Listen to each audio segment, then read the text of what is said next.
Hi everyone, Dr. Olivia Joseph here of Dr. Olivia Naturals. So when we get a bunch of questions in regards to the same topic, we try to create a larger video just on that one specific topic. And one question I keep getting so much information on is talking about natural skincare.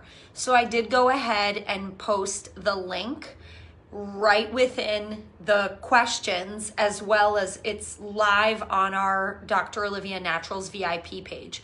So to answer your question about my favorite skincare, it's a company called Anna Marie Gianni, and how I came across this was by total accident.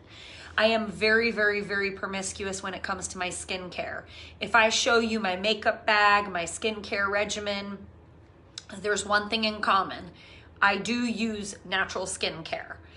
The other thing you'll see is I have a ton of different brands. I mean, a ton.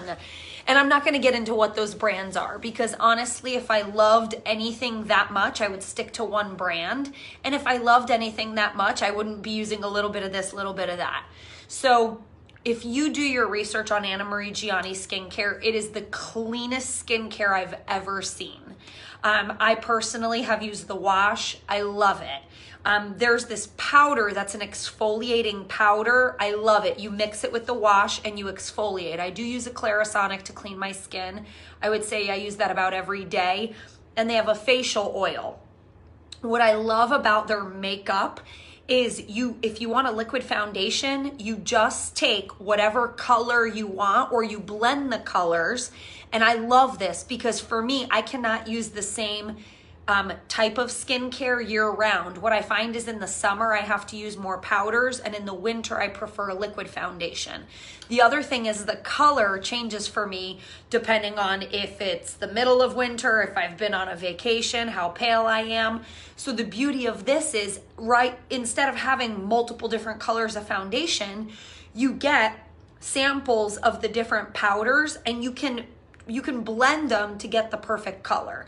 So if you want to turn it to a liquid foundation, you just combine it with the facial oil and the coverage is amazing. It's not greasy.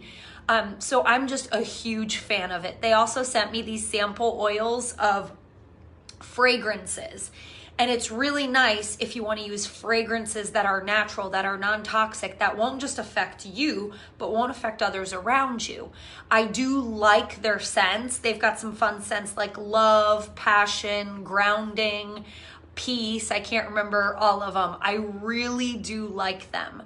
I will be honest and tell you that my favorite smelling natural perfume is Ombre, A-M-B-R-E, Ombre Essence.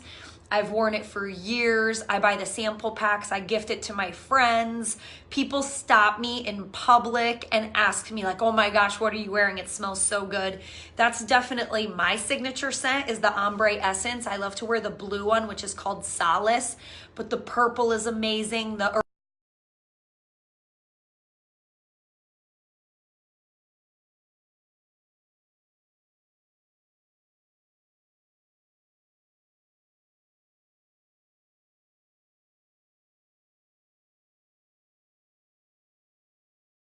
And that really helps get you started.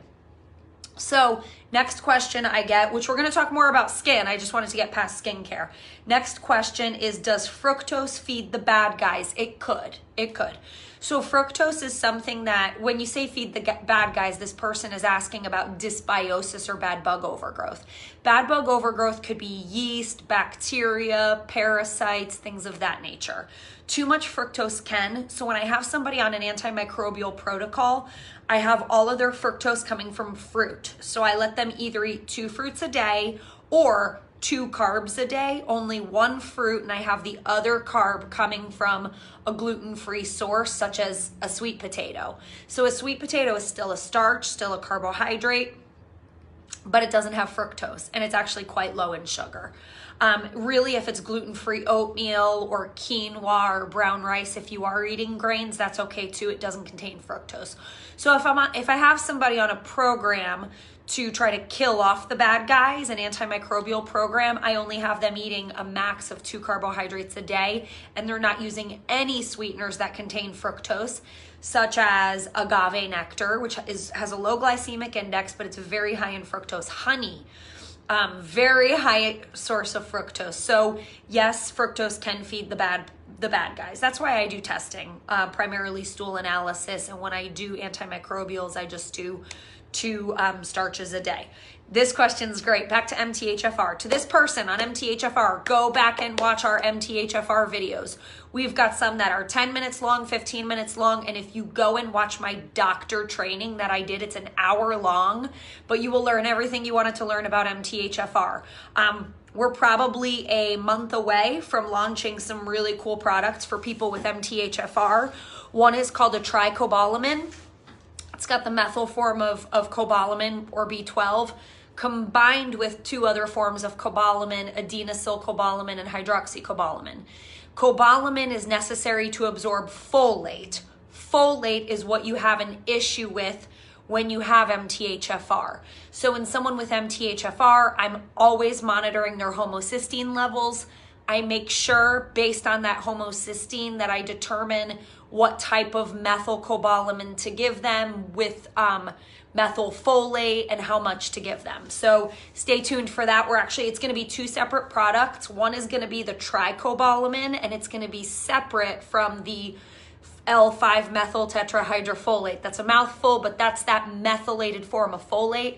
Folic acid is synthetic, and when you have MTHFR, your ability to convert folic acid to folate is reduced depending on how many mutations you have, which mutation you have. In your case, your testing came back no variant in the C677 genotype, and you have 2 copies of the variant of the 1298 genotype. So what does this mean? This means you're homozygous, meaning the entire gene is mutated. Not half the gene, the entire gene is mutated, but it's in the 1298 position. So the other position, the 677 position, is responsible for a larger percentage of methylation than the one that you have. The one that you have, that gene is completely mutated, meaning it's not doing its job at all, but it's responsible for less methylation than the other variant, which you don't have. So if you go back to particularly my physician training, what you'll see is compound heterozygous is a bad scenario. It's when you have 1 variant in each gene position, or homozygous in the other position, not the one you have, the 677 position.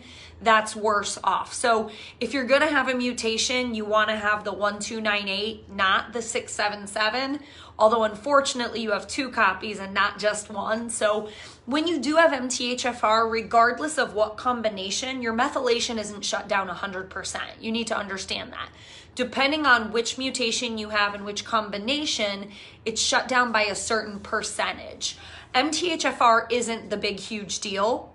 The real problem is when we started adding folic acid, which is synthetic, to foods, and we started taking supplements that have folic acid in them. A lot of fitness nutrition, a lot of multivitamins, things of that nature.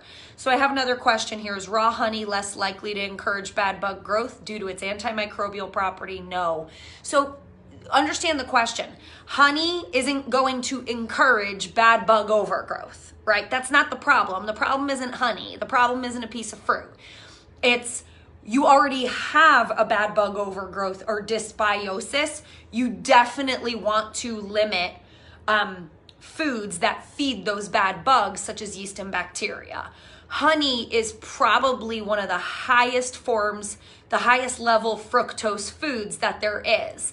And it's not bad. Honey is so healthy. And honey's not really antimicrobial as much as it's like anti-inflammatory, especially for people with allergies and things of that nature. So no, this is what I'm always preaching about. You've got to kill the bad bugs. You can't just take a bunch of supplements, eat a bunch of food. It won't do it. You have to kill the bad bugs. Then the good things you do will be much more effective. I actually have a local client that I work with, and her family has a honey farm. So she brings me this organic raw honey. It's amazing. I'm so grateful every time she brings me a bottle. I use it, I cook with it, but unfortunately and sadly, I had to take her off of it because of different antimicrobials we were doing with her. I have patients who farm eggs, right? They literally farm free range eggs. And if I see food sensitivities to eggs, I don't have a choice. I have to take them off the eggs until we work on reducing the inflammation enough, healing their tissue enough where we can move on. So the final question I got, I've posted on several videos already, but I'm gonna circle back to hormone-related breakouts and hormone-related acne. It's a little bit different for a teenager because a teenager is often dealing with these huge hormone changes and fluctuations that will eventually level off. It just takes a couple years, to be honest with you. Puberty as well as perimenopause are hormonal changes that take years. So one thing I like to do with teenagers is I will absolutely do a detox with them. It will do wonders on their skin. So while we're detoxing them, we work to remove gluten, dairy, as well as refined sugar. And you'd be surprised because kids are very willing to do this because this literally shows up on their skin, which makes them very compliant, right? You can see the problem right on their skin. So kids tend to do really, really good with a detox. I do like to run food sensitivity testing on kids too to find out which foods are producing inflammation in their body. I have one boy that I'm working with right now who did have a yeast overgrowth and his skin didn't clear up until we put him on an antimicrobial protocol. And his skin is awesome on the antimicrobial protocol. Oh my gosh, he's 16 years old. I've been working with him since he was 15 and his skin looks great. So I do think you should start with a detox. Be conscious of reducing inflammation. You can do that through an anti-inflammatory diet from turmeric. You want to have a good amount of essential fatty acids because it does help with cellular regeneration, specifically the skin. So taking things like fish oil. I mean, a probiotic is not going to help skin, but it's not a bad idea for gut health. But I would say if you're new to this, just getting started, do a detox. Step 2, it's worth looking at food sensitivities. And if I find out that that person in their history has eczema, psoriasis, was a colicky baby, digestive issues, chronic ear infections, was on antibiotics a bunch, I just move right to additional testing. I start with a food sensitivity test before I do a stool analysis when I'm working with a younger demographic. So I try to save that stool analysis as a last resort. I can't remember that boy. I did. I ended up doing a stool analysis on him. That's where we found out that he had this yeast overgrowth. So at the end of the day, it's just about getting to the root cause. Great natural skincare, exfoliating, not irritating the skin. That'll really make a problem. And one thing I talked about on other videos for hormone-related hair loss as well as hormone-related acne, one thing I talk about when I do that Dutch hormone test done through urine, you're able to see if the androgens are converting towards too many androgens, the androgens that cause that hormone-related breakout, and also male pattern baldness. So we do look at things like androgens. We look at things like DHEA levels. That's an important thing to look at hormonally. Last question before I wrap up, unless anybody has any others, is topical use different than ingesting it, I assume? Absolutely. I mean, even coconut oil works differently when you use it on your skin than when you ingest it. So if you're using honey topically, I know there's some skincare out there that has Melaleuca honey. My mom was in Europe. She was in Poland and some other places, and she brought me home some skincare that was really pure Melaleuca honey. Absolutely. You're not going to get that fructose into your gut, right? Ingesting it, where are you putting the fructose? In your gut. That's why even with the tricobalamin that I was talking about, when people have chronic gut issues, sometimes you'll see they're anemic or they're B12 deficient. Ladies and gentlemen, this has happened to me. I have a very healthy diet. I take some great supplements, and I've been anemic more than once in my life, and most recently macrocytic anemia, which is due to a B12 deficiency. It's not that I don't take supplements with B12, I do. It's that when you have chronic GI issues, you have issues with absorption. If your stomach doesn't make enough hydrochloric acid, you have problems with absorption. So if you're able to go to a sublingual, which there's great sublingual B12s, I would take sublingual B12 over B12 injections all day, every day, because it's very hard to find injections that are in the form of methylcobalamin, adenosylcobalamin, or hydroxycobalamin. Most injections out there, B12 shots, are cyanocobalamin, which is synthetic. And if you do have MTHFR, that's a problem. And I do look at MTHFR mutation in conjunction with COMT mutation, because sometimes people that have both, or people that have COMT, they do better with B vitamins than they do with folate.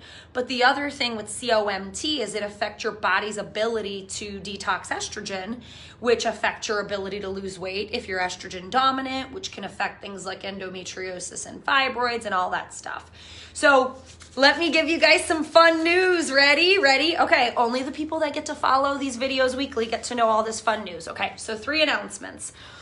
Announcement number 1, the direct to consumer labs are done. They're done. The only thing I have left to do is approve it. I created and personally selected the direct to consumer labs, so I know I'm going to approve it. I just have to scan it over to make sure that the company building this out for me didn't accidentally make any errors, right? It happens, so I have to proofread it. That will be live very soon. My goal is by tomorrow to have it proofread, and then I'll post the link. I was on a consultation with somebody this week who has gotten awesome results. We happen to be Facebook friends, although I don't know, she lives somewhere far, far away from me. And she looks amazing. You can see a physical transformation in her, but I'm running before and after testing on her, and she has a friend that's very interested in some additional testing that isn't able to work with me for XYZ reason. So long story short, I believe you are your own doctor. You're responsible for your own health. Order whatever testing you want. Through this direct-to-consumer tab, you'll be able to order inflammatory markers, a full thyroid panel, panels for weight loss resistance and insulin resistance, your own stool analysis, your own food sensitivity test, your own hormone test. There's certain cancer markers that I've included in the direct-to-consumer lab. So that's number 1. Number 2, before I got on this video, I was finalizing some amazing supplements that I am working with some different labs on. So when I tell you that we will have a tricobalamin and a great methylfolate for those with MTHFR, and even those who don't have MTHFR, just a great methylfolate for brain health, blood vessel health. We're going to have all of that done very, very soon. We are also going to create a thyroid product that's iodine free. That one's going to take a little bit more time. I don't have a launch date for that because we're going to have to create a completely custom blend. But there's some really cool stuff in the hopper that'll be out in the next few weeks. And I'm also bundling them so people can see what my bundle is to detox, what my bundle is for paleo, what my bundle is for XYZ. So I'm creating these bundles, which essentially are my protocols that I use clinically when I'm working with people. So you're gonna have access to your own testing, and you're gonna have access to really my programs and protocols if you're a do-it-yourselfer. I am not a do-it-yourselfer. I can't even hang stuff on the walls. Literally, it will sit on the floor until somebody comes and does it for me. I'm not a do-it-yourselfer. This is where I work with clients that really want more guidance, that want more help, want more support, that are not do-it-yourselfers. And the third and final announcement is I am 4 months pregnant with my 4th baby. You guys are the first people I am publicly announcing it to. So I will not be working with people within my practice all of August, September, as well as October. I will be back in the practice starting November. I will still be working with my handful of virtual clients during that time frame. So I'm going to be focusing primarily on working with my virtual book. I already have an amazing full-time practitioner that's here with me. I mean, he is a genius, and I'm bringing on a clinical nutritionist. She's in her internship with me right now, and it's all going to be official. So she has a master's degree in nutrition. She's a certified clinical nutritionist. She'll be running my detox, my weight loss programs, all that fun stuff. So I'll have 2 full-timers here in the practice while I'm taking a little leave of absence. So I want to thank you guys for following me weekly. Next week I will be back, and then the following week I will be on vacation, but I'll try to hop on for a quick FAQ or Q&A video with you guys. So as always, keep posting your questions. 1 week I will get to them, and we're going to continue to listen to your feedback and produce more content on the questions we're constantly getting. And if you guys do end up trying the Anna Marie Gianni skincare, let me know what you think. I absolutely love it. I hope you love it as much as I do too. Bye.